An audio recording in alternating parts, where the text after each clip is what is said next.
환영합니다. 좋아요, 구독, 알림 설정까지.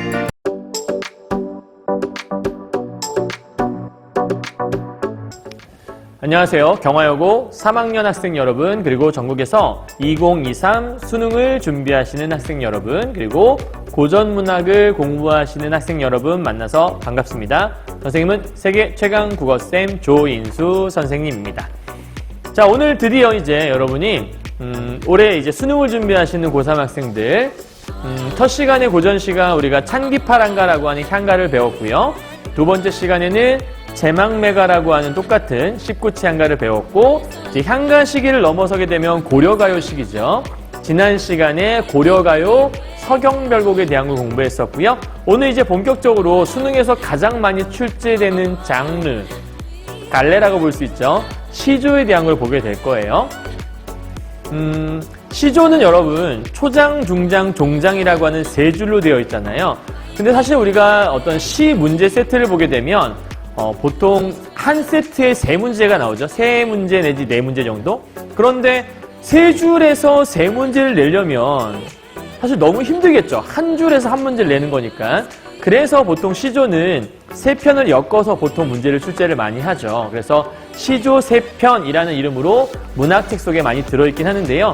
예전에 수능에서도 그렇게 나온 케이스가 많았어요. 그런데 이제 그렇게 하다 보니 좀 연관성이 있고 뭔가 좀 주제적으로 통합이 될 만한 시조들을 골라내야 하잖아요. 근데 굳이 그렇게 고르는 것보단 차라리 기존에 한 덩어리로 되어 있던 걸 찾으면 좀 더 수월하지 않을까? 그래서 그런 걸 찾다 보니 시조 중에 평시조가 모여서 하나의 연을 이루고 있는 연시조가 있었던 거예요. 그 연시조의 대표적인 것이 바로 오늘 보게 되는 이 월곡답가와 같은 시. 여러분이 알고 있는 뭐 어부사시사, 윤선도의 만흥 이런 것들, 그다음 뭐 강호사시사 뭐 마찬가지라 볼 수 있겠죠. 그래서 매년 연시조가 나오게 되면 좀 더 주의 깊게 작품을 보시는 게 좀 필요해요. 자, 그렇다면 오늘 우리가 함께하게 될 이 월곡답가는 EBS 교재에서 어떤 걸 좀 중시하고 있나 보기를 통해 살펴보도록 하죠. EBS 연계교재에서 세트 문제 속에 이런 보기가 들어있어요. 자신이 추구하는 삶의 방식을 특정 대상이나 사람, 공간 등을 활용해서 작가가 전달하려고 한다. 그래서 월곡에게 답하는 노래, 월곡답가의 뜻은 월곡에게 답하는 노래란 뜻이구나. 그럼 월곡이라는 사람이 있나 보죠. 그래서 뜻을 지닌 이 작품에서도 작가는 월곡을 떠오르게 하는 다양한 소재들, 결국은 자신이 추구하는 삶의 방식을 이 시에서는 월곡이라는 사람을 활용해서 전달하는 건데, 그렇다면 요 안에 다양한 소재들이 등장할 텐데 그 소재들이 바로 월곡을 떠올리게 한다. 그럼 우리가 시를 읽다가 요거 혹시 월곡 얘기하기 위해서 가져온 건가? 요거는 월곡에 대한 뭔가를 의미한 건가? 찾아봐야겠죠.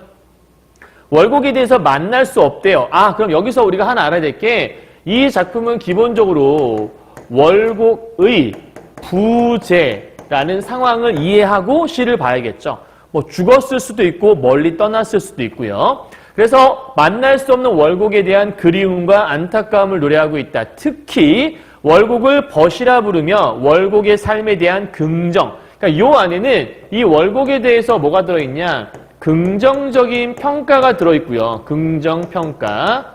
그리고 플러스 더해서 자신이 추구하는 삶의 태도가 요 안에 들어있다. 요 두 가지에 초점을 맞춰서 지금부터 작품을 보자라는 거죠. 이해했죠? 자, 그렇다면 이 월곡은 뭔가 본받을 만한 대상인가 봐요. 여러분 친구 중에서 그런 사람이 있을 거예요. 똑같은 내 친구이긴 하지만 뭐 혹은 친구라는 게 꼭 나이가 같은 사람만 친구는 아니죠. 우리가 보통 친구는 뭐 나이를 막론하고 친구가 될 수 있으니까. 근데 자신의 친구 중에 뭐 그냥 쟤는 왜 저렇게 살아? 이렇게 생각하는 친구도 있을 수 있지만, 혹은 본인과 똑같이 보이는 친구도 있을 수 있지만, 야, 정말 쟤는 어떻게 저렇게 살 수 있지? 대단하다 진짜. 이렇게 좀 우리가 우러러 볼 수 있는, 좀 약간 존경의 대상이 될 수 있는 그런 친구도 존재하는 것 같아요. 그죠? 나도 저렇게 살았으면 좋겠다. 이런 마음을 들게 하는 그런 친구들이 있다라는 거죠. 이 작품에서 이제 그러한 친구인 월곡에 대한 얘기를 하는 건가 봐요. 참고로 여러분, 이 월곡은요, 우배선이라는 사람을 얘기한다고 하는데, 이제 여러 좀 자료들을 찾아보니까 그 우배선이라는 사람이 역사적으로 한 6명 정도, 6, 7인가? 이 정도가 있나 봐요. 근데 이 정운이란, 이 작품을 지은 사람이 정운이죠. 사실 정운은 여러분 아시는지 모르겠지만 작년 수능에서, 최근에 본 수능이죠.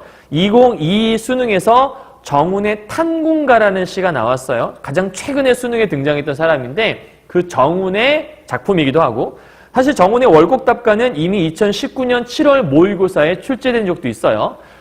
이 정운이라는 사람과 비슷한 시기에 살았던 사람이 의병장이었던 우배선이라는 사람이 있대요. 그러니까 의병장 우배선.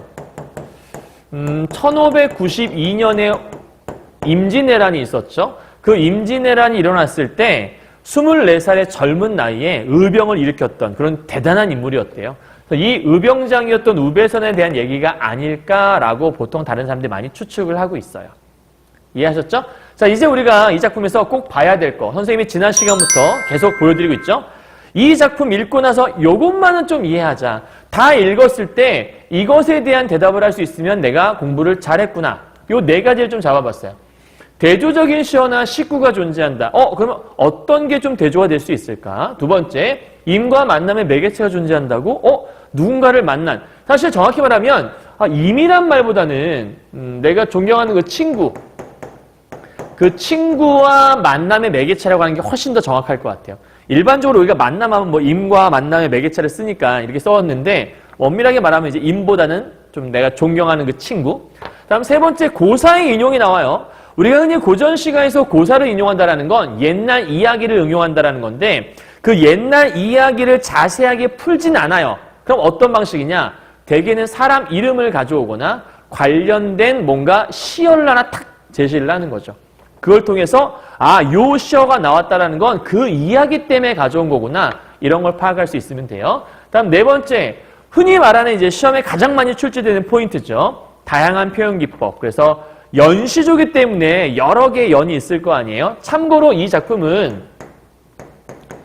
10개의 연으로 되어 있어요. 우리가 10수로 되어 있다고 하는데 10개의 연으로 이루어진 연시조예요. 우리 EBS 교재에서는 1, 4, 5, 7, 9라고 하는 5개밖에 없어요. 10개를 다 실어놓진 않았거든요. 근데 사실 수능이 연계된다라는 건 이제 많은 사설 강의에서도 이렇게 나오게 되면 보통 EBS 연계 교재에 있는 것만 하는 것이 아니라 다른 작품도 다 이렇게 해서 정의를 해드리거든요. 그래서 오늘 선생님도 10개의 연을 다 정리해드릴 거니까 경화여고 학생들 이제 수능, 이제 내신 시험, 중간고사를 준비할 때는 5개 연만 보셔도 되지만 수능을 준비하는 거라면 그거 외에도 함께 나머지 5개도 보시면 좀 좋을 것 같아요. 자, 10개의 연으로 이루어져 있다는 연시조라는 거. 그래서 요 안에 10개나 되니까 이렇게 영탄, 서리, 대구, 대조, 대유처럼 수많은 것들이 들어있다. 함께 보시면 좋을 것 같습니다. 시조는 사실 여러분 보기 어렵지 않거든요. 그래서 오늘 최대한 간단하게, 그리고 좀 옛날 말로 되어 있기 때문에 좀 해석이 약간 좀 난해하기도 하고 이게 우리말식으로 풀이하다 보니까 조금 어색한 것도 있긴 한데 그래도 최대한 좀 많이 여러분이 이해하기 쉽게 설명을 한번 해보도록 하겠습니다. 가볼게요. 자, 월곡답가. 아까 처음에 설명했지만 이 작품은 월곡이라는 친구에게 답하는 노래. 그리고 그 친구는 여기 써있지만 뭔가 긍정적인 평가를 받을 수 있는 친구. 그리고 그 사람의 삶을 통해서 나 역시 어떠한 삶을 살고 싶다라고 하는 내 소망의 삶, 나의 추구하는 삶이 들어있을 것이다. 요거를 머리에 염두에 두시고 보셔야 돼요. 됐나요? 이제 한번 가볼게요. 옛사람, 지금사람, 이목구미가 같건만은. 그러면 우리가 보통 시조를 볼 때 이렇게 6덩어리로 쪼개서 보시면 좀 좋아요. 그래서 우리가 보통 시조를 뭐라고 표현하냐면 초장, 중장, 종장, 3장, 그리고 하나, 둘, 셋, 넷, 다섯, 6개, 6, 9. 그래서 3장, 6, 9의 구조를 가지고 있다라고 보통 설명을 하죠. 옛사람, 지금사람, 이목구비가 같다. 그러니까 옛날 사람이든 지금 있는 사람이든 어차피 똑같은 사람이니까 이목구비, 귀, 이, 눈, 목, 입, 구, 코, 비. 그러니까 눈, 코, 입, 귀가 다 같다. 사람이라면 누구나 다 갖고 있는 그 4가지 신체 기관이죠. 그럼 궁금한 게 하나 있어요, 여러분. 옛사람과 지금 사람은 신체 기관 중에 4개만 같아요? 팔다리는 다른가? 어떤 사람 팔이 이렇게 생겼고 어떤 사람 팔이 이렇게 생겼나? 뭐 그럴 수도 있겠지만 팔다리도 똑같고 이목구비 똑같고 다 사람들한테 있는 것들이죠. 그러니까 여기서 말하는 이목구비라는 의미는 뭐냐면 단순하게 그냥 신체 기관 중 4군데가 같지만 이렇게 해석하는 게 아니고 전체적인 생김새를 얘기하는 거예요. 그러니까 외양적인 모습인 거죠. 자, 그렇다면 옛사람, 지금사람, 이목구비가 같다 이렇게 해석하는 게 아니라 옛사람이나 지금사람이나 생김새가 같건만은 그럼 생김새라고 하는 건 전체적인 모습을 얘기하는 거고 이목구비는 부분적인 모습을 얘기하는 거잖아요. 그렇다면 부분을 가지고 사실 전체를 얘기한 거나 마찬가지이기 때문에 이런 것들을 우리가 뭐라고 하냐면 대유법이라고 하죠. 고전 시가에서 그런 건 많이 알죠, 여러분? 관동별곡 제일 처음 시작. 강호의 병이 깊어 중림에 누웠더니. 그럼 우리가 강호, 강과 호수 이렇게 자연물들을 딱 하나 던져두면 이게 진짜 자연물만 의미하는 것이 아니라 자연 전체를 대표할 수 있다. 그래서 대유법. 이런 건 잘 알거든요. 근데 이런 건 여러분이 잘 놓치는 경우가 많으니까 체크하시고요. 옛사람, 지금사람 생김새가 같은데 나 혼자 어찌하여 옛사람을 그리는가? 내가 왜 그 옛사람을 그리고 있지? 자신의 느낌을 표현하는 거예요. 뭐뭐 하는가? 혹은 뭐뭐 하노라? 이런 말들을 우리가 영탄형 어미라고 하죠. 그럼 영탄형 어미가 써있다는 건 영탄법을 쓰고 있다는 거고요. 여기에 나는 당연히 화자가 되겠죠? 그럼 화자인 나는 왜 혼자 어찌하여 어차피 옛사람이나 지금사람이나 다 똑같이 생겼는데 나는 왜 그 옛사람을 그리워할 거요? 이상하다? 이런 얘기인 거예요. 나 마지막 줄.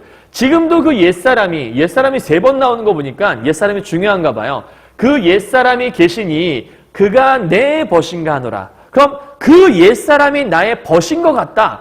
그럼 이 내 벗이 바로 옛사람을 의미하는 것이고 앞에서 우리가 보기를 통해 봤지만 이 내 벗은 앞에서 얘기했던 월곡이라는 사람이잖아요. 결국 그 옛사람이 월곡이라는 거죠. 오케이? 그러니까 지금 월곡이라고 하는 내 친구, 현재 부재 상태인 이 월곡이나 아니면 다른 사람들이나 똑같이 생겼는데 특별하게 다를 게 없는데 나는 왜 그 사람, 내 친구가 이렇게 그리울까? 지금도 나는 그 사람이 너무나 그리운데 그야말로 나의 벗이지. 그러니까 여기서 말하고 싶은 건 그냥 자기 친구였던 월곡에 대한 뭘 표현하고 있다? 한마디로 얘기해서 그리움을 표현하고 있다. 이게 끝이겠네요. 그죠? 자, 선생님이 네모를 쳐놓은 부분이 EBS 올해 교재에 들어있는 부분이고요. 네모가 없는 부분은 EBS에 없는 부분이에요. 함께 보시면 돼요. 자, 그래서 1수에서 밝혔어요. 나는 너무나도 내 친구 월곡이 그립다. 다른 사람들과 별로 다를 게 없는 친구임에도 불구하고 나는 왜 그렇게 그 친구가 그리운지 몰라? 이런 얘기를 하고 있는 거죠. 그럼 이제 우리가 궁금하지 않아요? 아니 도대체 걔는 어떤 사람인데 얘는 그가 어떤 사람이길래 이렇게 그리워하는 거지? 이런 게 조금 눈에 띌 수 있을 거예요. 자, 하나씩 살펴보도록 하죠. 내 모습이 너무 험해서 비누 화장을 아니했대. 그러니까 내 모습이 너무 험하다? 뭐 그냥 못생겼다 정도? 그냥 못났다 정도 해석하신다면 비누나 세수도 안 하고 뭐 화장도 안 하고 그냥 생얼 그대로의 그냥 내추럴한 모습? 그런 모습인데 그런 나의 모습이 분, 바른, 각신냄내 그러니까 예쁘게 꾸민 사람들이겠죠? 이런 사람들은 다 웃고 다니건만 이 웃는다라는 건 그냥 웃음이 아니라 비웃음이라고 보는 게 훨씬 정확할 것 같아요. 이렇게 웃고 다니건만 엊그제 지나간 한 분이 혼자 곱다고 한대요. 그럼 봐요. 하는 행동이 다르죠. 위쪽에 있는 분, 바른, 각신님은 날 보고 웃는데 비웃는데 아이고 저거 봐라 저 세수도 안 하고 저 꾸밀 줄도 모르고 이렇게 나를 비웃어요. 그런데 엊그제 지나간 한 분만큼은 나를 보고 비웃는 게 아니라 그래도 고운데? 이렇게 얘기해 주는 거죠. 그렇다면 이 둘의 행동이 완전 반대잖아요. 그러니까 이 둘은 서로 대조적인 대상이라 볼 수 있겠죠. 그럼 여기서 분바른 각신님네들은 누구냐면 일반적인 세상 사람들을 얘기한다고 보면 되고요. 세상 사람들은 날 보고 다 비웃는다. 그 이유가 있는 거죠. 왜 비웃냐? 나의 겉모습을 보는 거예요. 그러니까 여기는 나의 외면을 중시하기 때문에 겉모습이 너무 초라하다? 그럼 나를 비웃는다 이런 거죠. 왜 초라한지 잠시 후에 보도록 하죠. 자, 밑에 엊그제 지나간, 그러니까 지나가 버렸으면 여기 없죠. 현재 부재하는 한 분인 거예요. 그럼 한 분이라고 하는 존경을 담은 얘기도 그렇지만 지나가버린 존재는 사실 우리가 알고 있지만 이 월곡, 부재한 대상이라 볼 수 있겠죠? 그럼 여기는 이 지나간 한 분은 월곡이 되겠네요. 눈치 빠른 사람은 체크를 했어야 돼요. 선생님이 지금 약간 네모 중에서 이렇게 꺾인 네모로 표시한 것들은 전부 다 월곡을 의미하는 말들인 것 같죠? 옛사람, 네벗, 지나간 한 분, 다 월곡 이런 얘기를 하는 거예요. 그러니까 앞으로 좀 보다가 이렇게 약간 꺾인 네모가 보인다. 저것도 월곡인가 봐. 이렇게 여러분 판단하시면 될 것 같아요. 그렇다면 월곡은 왜 나를 보고 곱다고 했을까? 이 월곡은 내 겉모습을 봤으면 그런 판단 안 했겠지? 그렇다면 아하, 이 월곡은 나의 내면을 중시하는 내 속을 볼 줄 아는 사람이구나. 그렇다면 이렇게 보는 태도 역시도 반대라고 볼 수 있겠네요. 됐어요? 요거는 사실 지금 현재 고3 학생들은, 경화여고 고3 학생들은 작년에 신사고 문학교과서에서 예덕 선생전이라는 걸 봤어요. 아닌가? 독서교과서에서 봤나? 어쨌든 예덕 선생전이라는 작품을 작년에 배웠는데 그 예덕 선생전이라는 작품 속에서 엄행수라는 똥지객꾼, 똥을 푸는 사람이 있었죠. 근데 어떠한 그 선귤자라는 사람이 있었는데 그의 제자가 뭐라고 했냐면 선생님 어떻게 저렇게 천한 직업을 가진 엄행수와 사귈 수 있습니까? 왜냐하면 자기 스승이 엄행수를 막 예덕 선생이라고 막 이렇게 높여주고 그와 사귐을 갖는 거예요. 그러니까 자기 인지상에서는 너무 겉모습이 초라하고 볼품없고 정말 하찮은 존재인데 왜 그 사람과 사귀지? 이게 수많은 사대부들을 두고 왜 그런 사람과 사귀는 거야? 이해할 수가 없던 거예요. 그때 이 선생님이 뭐라고 하냐면 그의 겉모습은 그럴지 몰라도 그의 속마음은 엄청나게 부지런하고 성실하고 뛰어난 모습이 많다. 사대부들은 겉으로 볼 때는 거칠애가 많을지 모르지만 그 속은 정말 별 볼 일 없다. 예덕 선생을 높이 봤던 이유가 바로 그 속을 봤기 때문에 그런 거거든요. 그러니까 이게 바로 그 예덕 선생전과 연결할 수 있는, 그렇다면 이 월곡답가가 나온다면 그러한 류의 이야기를 보기에 제시하고 함께 연계할 수도 있겠죠. 자, 이 이수에서는 어쨌든 내 내면을 중시해주는 월곡의 뛰어난 점을 보여주고 있는 거죠. 자, 3수 가볼까요? 그쪽에 믿음이 있으면 나 혼자 믿음이 없을까? 그럼 내가 아니라 그쪽이라고 했으니까 그쪽 서로 함께 믿음을 가져야 되는 존재, 그쪽은 당연히 아마 월곡을 얘기하는 거겠죠? 월곡에게 믿음이 있는데 나 혼자 믿음이 없겠니? 라고 얘기하는 거예요. 그 얘기는 나는 믿음이 있다 없다?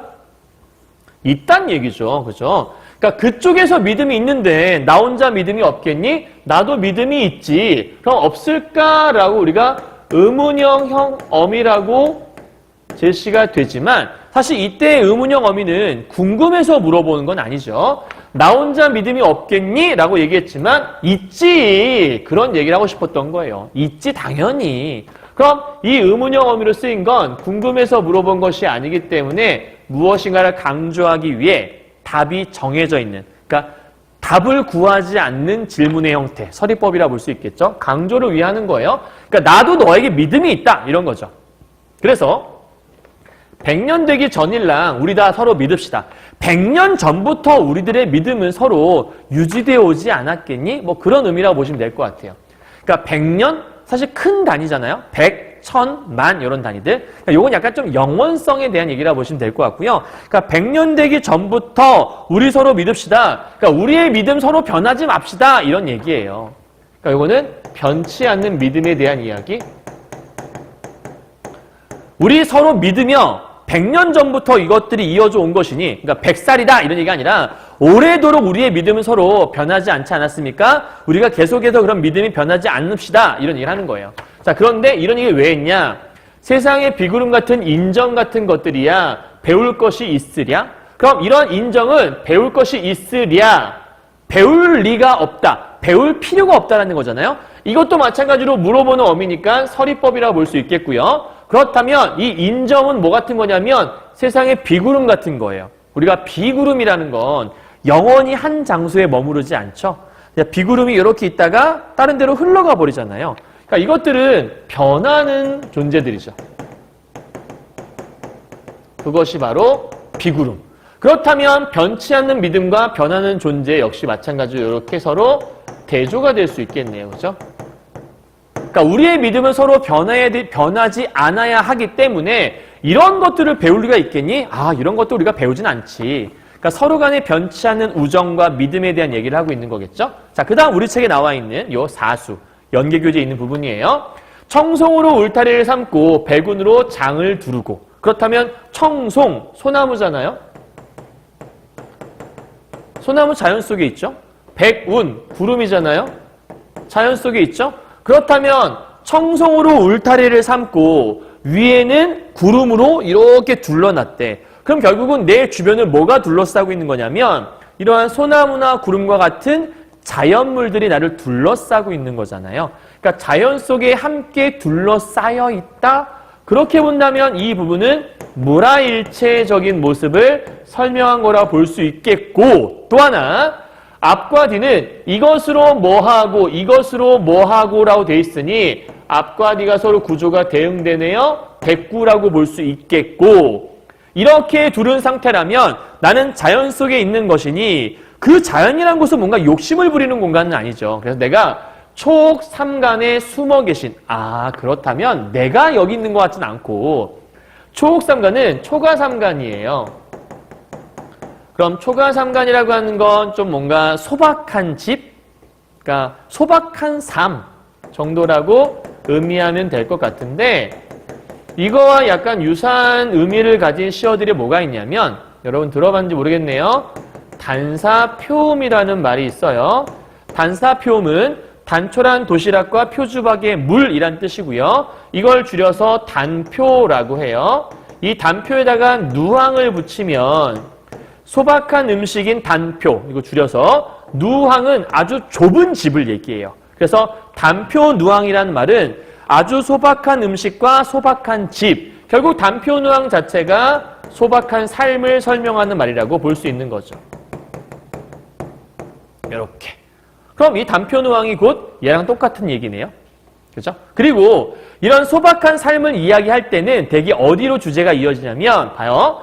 초가삼간에 숨어 계신 내 번님, 내 월곡이라고 하는, 이거 월곡이겠죠? 내 번님. 이 월곡이 흉중, 가슴 흉자예요. 흉중, 가슴 속에 진념, 이 진자는 먼지 진자예요. 여러분 책에도 아마 뜻이 나와 있을 거예요. 진념, 속세, 명예와 이익을 생각하는 마음. 왜냐하면 먼지 진짜니까 더러운 게 먼지잖아요. 그러면 이 진념, 더러운 생각이에요. 먼지와 같은 생각. 이걸 한마디로 표현하면 그냥 속세, 욕심 이런 건데, 속세에서의 욕심이 가슴속에 없으니 말을 바꿔요. 무욕이라는 거겠죠. 그래서 내가 그를 사랑한다. 그 내 번님이 그가 될 수 있겠고, 그럼 내가 나의 버신, 그 월곡을 사랑한 이유가 뭐다? 그는 욕심 없이 소박한 삶을 만족하며 사는 삶이야. 그렇기 때문에 여기 나와 있는 이 소박한 삶은 어디로도 이어져냐면 안분지족이라고 하는, 혹은 안빈낙도라고 하는 개념까지 함께 이어질 수 있다는 거예요. 이해했어요? 그러니까 1수에서 EBS 교재에 따르면 1수에서 난 그 사람이 너무 그립다. 그래서 사수 가서 왜 이런 사수를 바로 가져왔냐? 얘가 이런 면이 있어야. 정말 작은 것에 만족하고 소박하지만 그 안에서 자기만의 뭔가 도를 추구하며 뭔가 욕심을 부리지 않은 존재다. 이런 얘기를 하고 싶었던 거겠죠. 됐나요? 자, 그렇다면 이때 이 청송과 백운은 또 이렇게 자연만으로 해석할 수도 있지만 사실은 이 소나무는 어떤 지조와 절개의 대상이라고 볼 수 있거든요. 이 구름이라고 하는 건 뭔가 초월적인 존재, 그러니까 세속을 초월했다 이렇게 볼 수도 있고, 그러니까 이러한 의미로도 해석이 좀 가능해요. 어떤 그 욕심을 부리지 않는 지조 있는 태도, 그 다음에 뭔가 세속을 초월한 태도, 이렇게 해석할 수 있다는 것도 함께 알아두시면 좋겠고, 그냥 평이하게 해석을 하자면 자연 속에서 욕심 없이 사는 삶이라고 보면 될 것 같아요. 그렇다면 이렇게 사는 그를 사랑하노라 라고 얘기했으니까 너 정말 대단해 라고 이 사수는 한마디로 예찬, 1수는 그리움, 4수는 예찬이라고 한 정서를 끄집어내면 되는 거예요. 됐어요? 자, 그럼 이제 우리 책에 또 나와 있는 5수 한번 가보도록 하죠. 자, 번님 사는 땅을 내가 생각하고 바라보니 그곳이 바로 용추동 바뀌고 구름다리 위로다라고 나와 있어요. 자, 여기서 번님은 당연히 월곡이겠죠? 그 월곡이 사는 땅을 바라보고 있대. 여러분, 그러니까 우리가 어딘가를 바라본다라는 건 거기를 가고 싶기 때문 혹은 거기가 좋으니까 바라보는 거 아니겠어요? 자, 그렇다면 저기 있는 번님 사는 땅을 내가 생각했다라는 얘기를 우리가 다른 말로 고치면 번님 보고 싶다 이렇게 얘기할 수 있잖아요. 그러니까 여기서 번님 따는 게 아니라 사는 땅을 바라봤다. 그러니까 그 사람에 대한 그리움의 표현이라고 볼 수 있겠고요. 이렇게 그리움의 표현 잘 보이나요, 여러분? 그리움의 표현이고 그 그리움의 표현을 하고 보니 그 번님 사는 땅이 용추동 밖에 있고 구름다리 위에 있다라는 거예요. 그러니까 구름은 사실은 위에 있는 그 구름이니까 용추동 밖, 그러니까 내 이 근처 안에 있는 게 아니라 밖에 있다라는 얘기는 내가 있는 곳에서 좀 멀리 있다라는 뜻이고 구름다리 위도 사실은 내 근처가 아닌 저 너머에 있다는 얘기니까 그럼 결국 여기서 말하고 싶은 건 뭐냐면 너무나 그리운 존재인 그 대상이 있는 곳이 여기서부터 너무 멀어요. 일종의 거리감의 표현이죠. 너무 멀리 있는 것 같다 이런 얘기를 하는 거예요. 그럼 멀리 있으면 가요, 못 가요? 가기 힘들죠. 못 가요. 그러니까 못 가기 때문에 내 몸은 갈 수 없어서 밤마다 뭐만 가냐면 꿈만.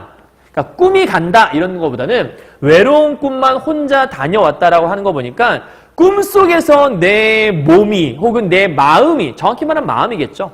꿈속에서 내 마음만 거기에 혼자 갔다 왔다.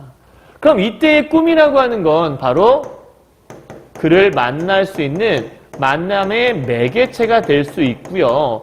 만남의 매개체여서 결국 걔를 만나면 어떤 힘든 것들이 다 해소가 되는 건데 정확히 말하면 완벽하게 해소되는 것은 아니고요. 일시적인 해소라고 볼 수 있겠죠. 이렇게. 맞나요? 자, 그럼 여기서 혼자 다녀왔다라고 하는 건 사실 그를 만나고 싶었다라는 얘기잖아요. 그러니까 여기 담겨 있는 건 그 사람을 만나고 싶은 소망이 담겨 있구나라고 볼 수 있겠죠. 그럼 여기서 말하고자 하는 주제를 그리움, 소망 이렇게 있다면 한마디로 얘기하면 정말 그 사람 너무 만나고 싶다. 이게 가장 핵심이라 볼 수 있겠네요. 됐어요? 자, 거리감에 대한 표현도 들어있는 거고 외로운 꿈. 자, 외로운 꿈만 꾼다라고 하는 건 너무나 외로운 나머지 꿈에서나마 그 사람을 만나고 있는 것. 하지만 실제 만나는 것은 아니기 때문에 나는 외로움이라는 게 완벽하게 해소될 수가 없는 거죠. 외로운 꿈이라는 것도 같이 기억하세요. 자, 달이 밝을 때는 잔을 들어 생각을 하고 시절 좋을 때는 풍경을 보고 그리워하고 그럼 결국 위아래가 구조가 비슷하죠. 누가 봐도 대꾸라는 건 뻔히 알겠고요. 사람이 덜 사랑한 탓으로 이칠 적이 적어라. 요거는 좀 의미가 조금 모호하긴 한데 그냥 가장 좀 자연스럽게 해석을 해보면 사람이 덜 사랑했다. 이게 뭔 뜻이냐면 내가 아직 널 덜 사랑했어. 내가 100만큼 사랑할 수 있는데 아직 50밖에 사랑 안 했어. 그래서 너를 완벽하게 사랑 다 했고 다 퍼줬으면 이제 네 생각이 안 날 텐데 아직 내가 너를 향한 내 마음이 아직도 부족하다. 더 주고 싶다. 그러니 너가 잊힐 적이 적다. 잊을 수가 없다. 이런 얘기예요. 잊을 수가 있겠니? 잊히는 마음이 적을 수밖에 없다는 얘기는 안 잊혀진다는 얘기잖아. 그러니까 그만큼 너를 향한 내 그림이 사무친다. 이런 얘기예요. 그러니까 너무너무 더 좋아해주고 싶은데 아직 그 마음이 부족하다. 이런 얘기하는 것 같아요. 이 대상은 정말 행복하겠죠. 자, 그리고 이제 우리 책에 EBS 교재에 있는 이제 칠수예요. 뇌는 첩첩하고 구름은 잦았으니. 그러면 이렇게 딱 끊어보면 앞과 뒤가 또 구조가 똑같죠. 이런 것도 우리가 대꾸라고 하는 거죠. 그러니까 대꾸라고 하는 게 일반적으로 이렇게 두 줄에서 나타나는 건데 시조 같은 경우에는 한 줄에서도 바로 대꾸가 나타나죠. 자, 그리고 산이 첩첩 쌓여 있고 구름이 잦았다는 얘기는 구름이 많이 꼈다라는 얘기예요. 그런데 고인의 집터가, 그럼 고인은 옛사람이잖아요. 아까 옛사람 누구였죠? 월곡이었죠. 고인의 집터, 즉 월곡이 사는 곳, 번님 사는 땅 그거 아닌가? 그 고인의 집터가 바라봐도 볼 수가 없다라는 거예요. 여러분 생각을 해봐요. 왜 볼 수가 없을까? 볼 수 없는 이유가 근처에 써 있어요. 뭘 것 같아요? 3초 생각해요. 하나, 둘, 셋. 생각했어요? 자, 맞춰봐요. 여기서 볼 수 없는 이유는 우리가 뭔가를 볼 수 없을 경우에는 사실은 볼 수 없도록 만든 무엇인가가 있지 않겠어요? 자, 여기 선생님이 세모 쳐놨는데 구름이 많이 껴있고 산이 많이 쌓여 있으면 어디론가 가기 힘들지 않겠어요? 그럼 여기서 말하는 이 뇌와 여기 있는 이 구름이라고 하는 건 뭐예요? 어딘가로 가지 못하게 막아버린 장애물이라고 볼 수 있죠. 그럼 여기서 볼 수 없는 이유가 뭐다? 장애물 때문에 볼 수가 없다. 결국은 저 뇌와 구름이 님과 나 사이를 단절시키고 있고 님이라고는 좀 그러니까 친구와 나 사이에 단절을 가져오게 되고 친구와 나 사이에 거리감을 만드는 게 바로 뇌와 구름, 즉 마이너스, 안 좋은 소재들이라는 거죠. 그래서 마지막에 마음만 길 알아두고 오락가락하고 있대. 그러니까 내 몸은 갈 수가 없어. 왜? 뭐 다 막고 있고 너무 멀리 있으니까. 그래서 뭐만 가는 거야? 마음만 가요. 아까도 어디선가 갔다 왔는데 어디였죠? 꿈에서 갔다 왔죠? 그렇다면 마음만 길 알아두고 할 때 이 마음만 가는 그 길은 꿈에서의 길을 얘기하는 거죠. 그러니까 여기 있는 오수와 칠수가 통하는 거예요. 그래서 여러분 EBS 교재에 같이 실려 있는 거죠. 번님 사는 땅, 고인의 집터 비슷한 구조죠? 외로운 꿈만 갔다 왔다, 마음만 길 알아두고 갔다 왔다. 그러니까 똑같은 거라고 보시면 될 것 같아요. 그럼 다시 한번 오수에서, 칠수에서는 그 사람에 대한 안타깝고 그리워하는 마음. 갈 수가 없어서 내 마음만 다녀오는 안타까움, 그리운 마음을 표현하고 있다고 볼 수 있겠네요. 그죠? 자, 8수 가보죠. 여러분 책에 없는 부분이에요. 이쪽에서 그리는 뜻을 저쪽에서. 그럼 이쪽은 어디가, 저쪽은 어딜까 생각을 해봐야겠죠? 이쪽에서라는 거는 내가 있는 쪽이 이쪽이잖아요. 말하는 사람과 가까운 쪽이 이쪽이에요. 그렇다면 저기 있는 이쪽은 화자가 있는 곳을 얘기하겠죠. 여기는 화자 있는 곳. 그럼 저쪽이란 것은 내가 있지 않은 상대방이 있는 곳이니까 여기는 월곡이 있는 곳이라고 볼 수 있겠네요. 아까 그 고인이란 단어는 옛사람이란 뜻인데 사실 우리가 고인의 명복을 빕니다. 이런 얘기 들어봤죠. 그래서 고인은 죽은 사람을 얘기하기도 하고요. 그냥 옛날 사람을 고인이라고 하기도 하고요. 뭔가 어디서 온 고인이시오? 라고 물어보는 그런 말들을 생각한다면 뭔가 좀 어떤 경지가 높은 사람? 그런 의미에서의 고인도 있긴 있어요. 근데 여기서 이제 이 고인을 옛사람이라고 했으니까 고인 옛고자니까 월곡이 부재했다라고 전제한다면 죽었다라고 생각해 볼 수도 있거든요.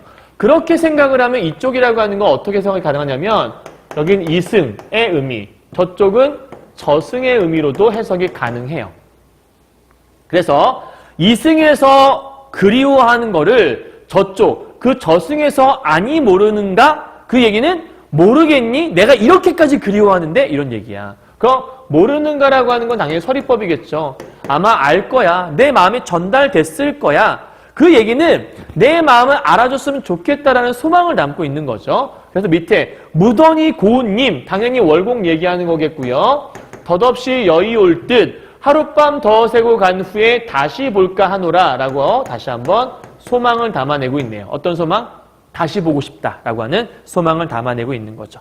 그러니까 간절한 소망을 담아내고 있는 부분이라고 보시면 될 것 같고요. 자, 이제 구수가죠. 여러분 EBS 교재의 마지막 부분이에요. 상산에 체지하러 부디 내시 갈 것인가? 여러분 책에 이 부분이 어떻게 돼 있냐면 한나라 고조 때 네 사람의 백발노인이 세상의 어지러움을 피하여 상산에 숨어 버섯을 캐며 살았다라는 고사를 가리킨다. 그러면 이 상산의 블라블라블라블라는 이 한 줄이 상산에서 있었던 옛날 이야기를 인용했다고 했잖아요. 그래서 여기를 우리가 이 상산과 연결된 말 중에 하나인데 방금 상산에 4명의 노인이 갔다 왔다고 얘기했죠. 이런저런 자료들을 찾아보면 이런 말을 볼 수가 있을 거예요. 상산사오라는 말을. 이 호자가 백발호자로 아마 알고 있는데 상산사오, 상산의 그 4명의 백발노인 뭐 이런 뜻이라 보시면 돼요. 그러니까 서로 친했던 4명의 사람이 평생 동안 속세의 욕심을 부리지 않고 자연 속에서 나물 캐며 살았다. 뭐 이런 이야기예요. 그러니까 이렇게 상산사오의 이야기를 가져와서 고사를 인용한 파트구나. 사람 이름 또는 어떤 장소만 나와도 이런 고사 인용이 가능하다라는 거죠. 그런데 이렇게 체지 나무를 캐러 부디 이 부디를 해석을 이상하게 하면 요게 좀 이제 막혀요. 자, 부디라고 하는 건 굳이 정도로 해석을 하시면 돼요. 그럼 상산에 나물 캐러 굳이 넷이 갈 것인가? 이 얘기는 굳이 4명 필요해? 이런 얘기예요. 그럼 필요 없어. 이런 얘기니까 사실 이것도 우리가 서리법으로 볼 수 있는 부분이죠. 그럼 무슨 얘기하는 건데 야 4명이 필요하니?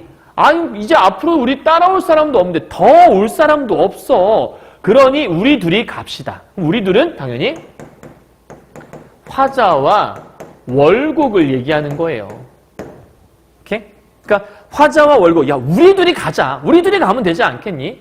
그 상산사오가 누렸던 그 좋았던 삶을 우리 둘이 누리면 되지 뭐. 굳이 뭐 다른 사람 또 기다렸다가 그때까지 우리가 참아야 되니? 이런 얘기 하는 거야. 그럼 가옵시다 라고 하는 건 청유형 어미라고 하죠. 여러분 기억하세요. 청유형 어미나 명령형 어미가 나오게 되면 청유형 어미와 명령형 어미는 사실 어떠한 것에 대한 의지를 드러내요. 이런 거죠. 우리 함께 가자라고 얘기했어. 갑시다. 그럼 갑시다라고 했으면 거기를 내가 가겠다라고 하는 나의 의지를 밝힌 거죠. 그럼 내가 어딘가를 향한 의지를 밝혔다라는 건 그게 하고 싶기 때문이에요. 우리 밥을 먹자라고 하는 건 밥을 먹겠다라는 의지이면서 동시에 밥 먹고 싶어라는 뭘 담은 거냐면 소망을 담은 거지. 그래서 의지와 소망을 함께 얘기를 해야 되는 게 바로 청유형 어미, 명령형 어미. 그렇다면 갑시다라고 얘기했는데 또 하나 세상의 어지러운 일들은 듣도 보도 맙시다. 그러니까 이건 하지 말자. 얘도 마찬가지 청유형이라고 볼 수 있겠네요. 다만 차이. 여기는 가자라고 하는 긍정의 청유고요. 여기는 뭐뭐 하지 말자라고 하는 부정의 청유라고 볼 수 있겠죠. 이걸 EBS 교재에서는 1번에 5번에 이렇게 설명하고 있어요. 청유의 내용을 달리하여. 그러니까 청유의 내용을 긍정적으로 하냐 부정적으로 하냐 그런 얘기예요. 그러면 하지 말자고 했던 이 세상이라고 하는 건 속세를 얘기하겠고요. 여긴 상사는 자연을 얘기할 터이니 자연 속에서 가자, 자연 속으로 가자. 이 세상은 가지 말자 뭐 이런 얘기잖아요. 결국 이 두 개의 공간은 서로 반대가 될 수 있겠네요. 이렇게 대조. 됐어요? 자 그럼 구수에서 무슨 얘기를 마무리했죠? 우리 더 기다리지 말고 우리 둘이면 되지 않겠니? 우리 만족하잖아? 우리 둘이 가자. 그리고 저런 속세의 욕심 따위는 부리지 말자라고 얘기를 하면서 마무리를 짓고 이제 마지막 10수 방장산 기슭에서 이 방장산이라는 게 이런저런 거 찾아보니까 우리나라 산 중에 지리산을 방장산이라고도 했대요. 뭐 딱 이런 뜻이다라고 얘기할 수 없지만 이런 해석이 가능하다 정도. 자, 지리산 기슭에서 신선님네 만나셨나? 지리산이라는 곳은 되게 연기가 충만한 곳, 좀 이렇게 약간 좀 신성스러운 곳 같은 느낌이 좀 드는 곳이에요. 자, 이 지리산 기슭에서 신선님네 만나셨나? 라는 얘기는 신선을 만나지 않았을까라고 일종의 가정을 하는 거거든. 그러니까 이 월곡이 신선을 만나신 것 같은데 라고 생각을 하고 그 월곡에게 어렴풋이 보시거든. 그럼 뭘 봤냐? 신선님네 월곡 봤어요? 이런 얘기가 아니라 월곡님, 내 친구 월곡아 신선님을 혹시 거기서 만났니? 거길 만났으면 걔를 봤으면 그럼 여기서 뭘 봤냐면 바로 신선을 보시거든 이런 뜻이겠죠. 그러니까 어렴풋이 거기서 신선 만나셨나? 그럼 만약에 그 신선을 만났다면 내 말씀 좀 전해주소서라고 소망을 담고 있죠. 뭐뭐하소서라고. 그럼 뭘 전해달라는 거냐면 산중에 타시는 청학을 여러분 학을 타고 날아다니는 존재는 신선밖에 없어요. 그럼 산중에 신선께서 타시는 청학을 나도 타는 게 어떠하리? 나 좀 타보면 안 돼요? 이런 얘기를 전해달라는 거야. 그럼 결국은 산중에 타시는 청학을 나도 탄다 어이하리. 나 타면 어떨까요? 라는 말씀을 좀 전해주겠어요? 이런 얘기예요. 그럼 여러분 신선을 만나려면 사실 가장 간단한 방법은 내가 신선이 되면 되는 거거든요. 그럼 여기서 이 월곡이 신선이 되었다라는 가정을 한 거예요. 그럼 월곡에게 나 역시 그 학을 타겠다라고 얘기한 건 무슨 얘기냐면 자신 역시도 신선이 되고 싶어요. 즉 월곡을 따라서 신선이 되고픈 소망. 그러니까 진짜 신선이 되겠다 뭐 이런 의미보다는 그냥 신선처럼 자연 속에서 만족하며 이러한 삶을 살아보겠다라고 하는 자신만의 삶에 대한 성찰을 얘기하는 부분이다라고 생각하시면 되는 거죠. 됐나요? 그럼 여기는 이제 구수는 의지와 소망까지 얘기했으니까 그럼 전체적인 내용 다 정리했죠? 이제 마지막으로 이 작품에서 말하고자 하는 주제와 특징들 정리하면 끝나겠네요. 이것만은 꼭입니다. 정리하고 마무리합시다. 자, 이 작품의 주제가 뭐냐? 내가 그렇게 얘기했던 그 벗이라고 하는 월곡 있죠? 그 월곡에 대한 내 친구 벗에 대한 그리움, 그리고 더불어서 그냥 평범한 친구가 아니라 내가 존경에 맞지 않는 나의 흠모의 대상으로서의 친구죠. 그래서 그 친구에 대한 흠모의 정을 노래하고 있다. 이게 여러분 포인트라고 볼 수 있겠고요. 엄청 번들번들거린다. 그죠? 자, 특징. 유사한 통사 구조의 반복. 다른 말로 우리가 대꾸라고도 말한다고 얘기했어요. 자, 그러한 대꾸나 대조나 설이나 영탄이라는 거 여러분 외우는 게 아니고요. 이렇게 보고서 시 속에서 어디가 대조였지? 어디가 대꾸였지? 이런 거 찾아낼 수 있으면 돼요. 자, 세 번째. 대조적인 대상, 대조적인 공간이 드러난다. 자, 대조적인 대상은 아마도 나를 비웃었던 그 분친한 사람들과 지나간 분이 나를 비웃지 않고 외면과 내면 중시하는 그 부분이 있었죠? 거기에 대한 설명. 대조적 공간이라고 하는 건 상산이라는 공간과 세상이라는 공간이 있었죠? 그런 것들 떠올려 보시면 돼요. 네 번째. 청유형어민데 긍정의 청유형도 있었고 부정의 청유형도 있었다. 좀 독특한 케이스죠. 다섯 번째, 시어의 상징성이 있다. 그러니까 이 시어가 사실적인 의미로서의 시어가 아니라 뭐 장애물에서의 의미를 담고 있기도 하고 뭔가 만남의 매개체로 사용되기도 하고 뭐 그런 것들 해석하는 얘기고요. 마지막 여섯 번째, 상산사오 기억나죠? 고사를 인용해서 이 작품을 전개하고 있다. 이렇게 보시면 되는 거예요. 됐나요? 자, 여기까지 정리 끝. 다 했습니다. 자, 오늘 여러분 그 연시조 중에서 월곡답가라는 시를 이제 본 거고요. 다음 시간 고전 시간 4강에서는 간단한 평시조 3편을 보게 될 거예요. 그리고 그 다음 5강에서는 평시조 3편과 사설시조 1편을 더 할 건데 그럼 다음 시간에 배울 이 시조 3편과 그 다음 시간에 배울 시조들은 어떤 차이가 있을까? 그거를 다음 시간에 생각하면서 공부하시면 되고요. 사실 이제 주제면에서 조금 차이가 있긴 있어요. 뭐 이별에 관한 거냐, 자연 얘기냐 이런 것도 차이거든요. 그래서 그런 것들은 다음 시간에 한 번 더 정리해 드리도록 하겠습니다. 됐나요? 여기까지? 자, 그럼 고생하셨고요. 우리 다음 시간에 시조, 또 다른 시조로 만나도록 해요. 수고하셨습니다. 안녕!